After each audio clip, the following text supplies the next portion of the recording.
Fellow South Africans, it is clear that whenever there is misinformation about us and our history, it is our responsibility to correct it. Because for some reason, these people think that we do not know our history. For some reason, they think because they have it in their heads that South Africans are uneducated. And yet, as I have shown evidence before, that South Africa is actually leading in literacy, education system, and the best tertiary institutions on the continent. But the person that I want to talk to is the Foreign Minister of Ghana, Mr. Ablakwa. I apologize if I butchered your name. Sir, you lied to the people of Ghana. And it's becoming evident that some West African countries, you guys are liars. You thrive on propaganda. You thrive on victimization, playing the victim whenever you are exposed because you don't want the world to see your true colors. Sir, you lied about two things. The first thing that you lied about was the gentleman that was approached by South Africans and then he was asked to go home and fix his country. What was wrong with that? The reason why you are jumping up and down because you are trying to blindside the people of Ghana because of your failures as government, hence your people coming to South Africa. And you know what your people are actually good at, in as much as South Africans love Ghanaians, they are very good with corruption. Especially when it comes to paper trail. Very corrupt, your people. But no. You don't want the world to know that, but we are going to expose it. Why? Because we live with Ghanaians.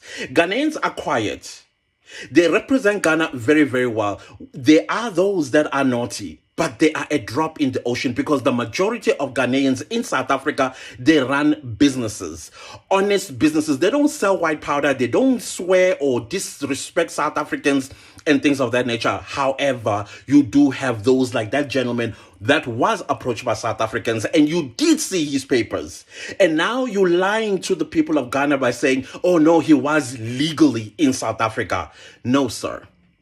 He was not legally in South Africa. And secondly, he's running a business as a person with a visitor's visa that expired a long time ago. And hence he had to go and make corruption on the current one. Hence you are running around and say, oh, he was legally in South Africa. We got it on good faith. You are lying, sir. And you need to be called out for lying. You are a liar. I know Ronald Lamola is not going to tell you that you're a liar because you guys have diplomatic relationships.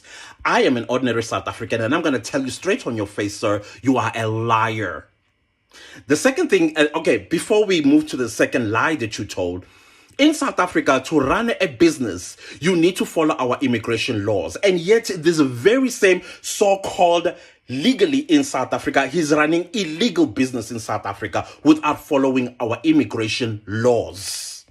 That's another thing you told lies about to the people of Ghana. The second lie that you told about us, our history, how Ghana used to help South Africans. Hey, all these South Africans. Sir, are you a Christian?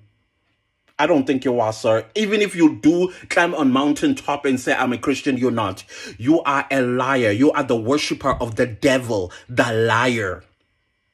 Because, sir, in South Africa, we know our history. We know who helped us. Kwame Nkrumah was a Pan-Africanist, and it ended there.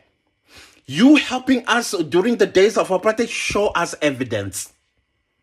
Show us evidence, sir. Put it on the table. Show us that this is what Ghana did, and this is what Ghana did, and this is what Ghana did in evidence. Substance, something we can touch, something we can see, something we can smell, that the people of Ghana helped the people of South Africa during the days of apartheid. Secondly, in that lie that you tell, sir, ordinary South Africans have nothing. We have nothing. You need to learn our history, Mr. Ablakwa. Learn about South Africans, who we are. We are people of resistance and we've won every war that was sent towards our direction. Alone, we were never enslaved and we never sold even one slave to the transatlantic slave trade like you guys did. Oh no, that's the history you don't want to talk about. You sold your own people. We know your history.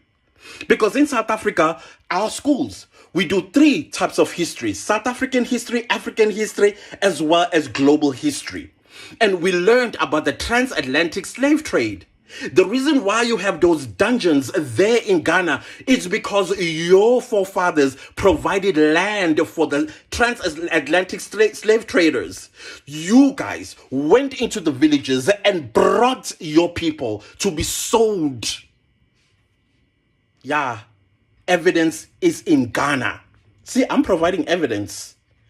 Where is your evidence of helping us South Africans? And thirdly, the people that you are talking about, that, oh, South Africa, it invests in Ghana. Listen, these are the white people who own these companies. You see the stuff that you guys throw in our faces? They are the ones that are running businesses in your country. They are the ones. And secondly, and the people now that are selling us off to you are the politicians that have shares with the white people's companies in your country. Where are ordinary South Africans? No, please, sir, please do me a big favor. You have all the resources as the Minister of Foreign Affairs in Ghana. Go down, climb down from your high horse and go down to the ground and find me South Africans that are running informal businesses in Ghana, that are committing crimes in Ghana. Those that are disrespecting Ghana and its laws and its people. Please do that. You know why you're not going to do it? Because you know very well you're not going to find us there. You know you're not going to find us there. So why is it okay for your people to come here and disrespect our laws? All the South Africans are asking for is that, listen, you are welcome here in South Africa when you are legally here, so that we know who you are, what you're doing here. And if you committed a crime, we know where to get you. Which also includes using international law authorities like Interpol. So that you can come back and then you are held accountable. Why are you such a liar, sir? Why are you worshiping the devil?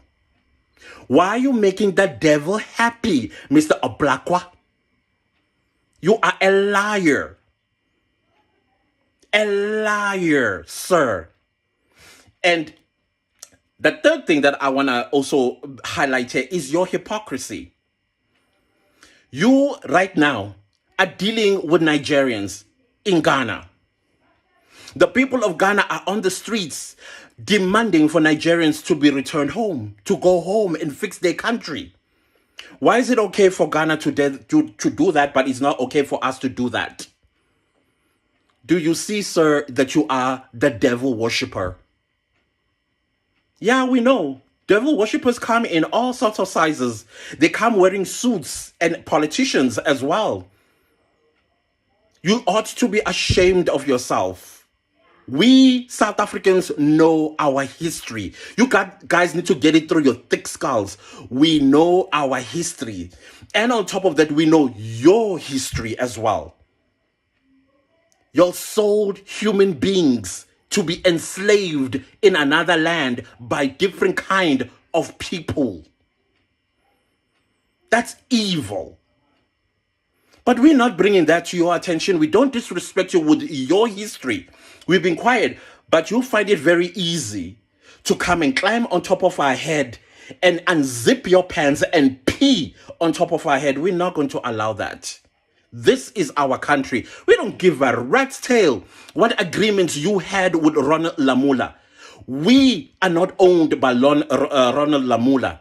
We are not owned by the ANC. If you want whatever it is that you gave to the ANC, go to the Luthuli house and demand for that. Otherwise, as South Africans, we will collect what you tell us how much we owe you. Tell us how much we owe you so we can pay it back. But you need to produce receipts, sir. Please produce receipts. So it's sickening what you guys are doing. It's sickening because it's evil. You all are evil people. And I'm not talking about the ordinary Ghanaians here. I'm talking about your leaders. Ordinary Ghanaians and ordinary South Africans, they're like this. brothers and sisters love each other. And then the governments, they come, they want to divide us. Ghanaians don't allow that. And the fooled ones, talk to them. Because tomorrow, you and I, as united as we are, we will change Africa. We will lead Africa. But we need to do it with the truth. That man was not traumatized. That man was not beaten. That man was not assaulted. That man was spoken to. And you saw his papers. How do you go to Ghana to go fix your papers and return in one day? The flight from South Africa to Ghana is up almost 9 hours. And in that, if you leave South Africa at 8 in the morning, you'll probably arrive in Ghana at 5 p.m. Which embassy in Ghana that is opened at 5? So that means he has to sleep over and then wake up and go. Probably he doesn't come from Accra. Maybe he comes from Kumasi or he comes from elsewhere. And then he has to take transport to Accra. And then go back, pack his bags, and then go back to Accra to the airport. Then fly 8 to 9 hours back to South Africa. But he did that in one day. 10th of April, 10th of April. 10th of April exiting South Africa to Ghana. 10th April exiting Ghana to South Africa. Are you okay? You see, you're a liar, sir. You are a liar. You are a liar.